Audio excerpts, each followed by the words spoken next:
น้องคือเฮาเอ่ย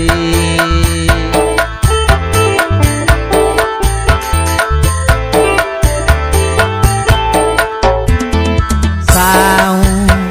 น้องเดินอ้ายเอิ้นหาน้องบ่คานน้อ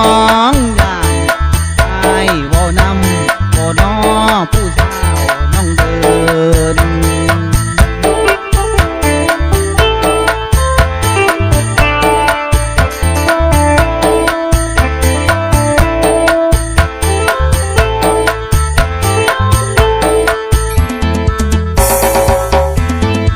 สาว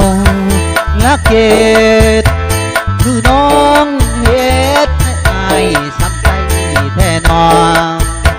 น้องหูแล้วบอก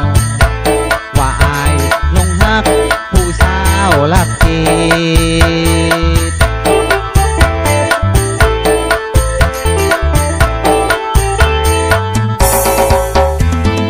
สาวลักแปดหรือว่าลักเป่าอายลงฮักแต่เจ้าป่านนี้ยังบ่ลืมดอกนาง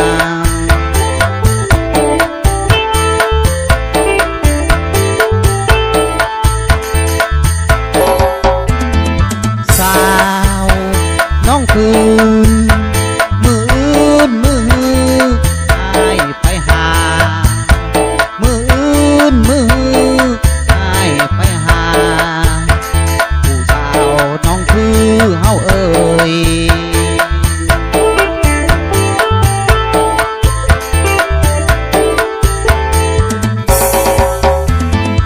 สาวน้องเดินอายเอิ้นหาน้องบ่คานน้องย่านอายบ่นำบ่น้อผู้สาวน้องเดิน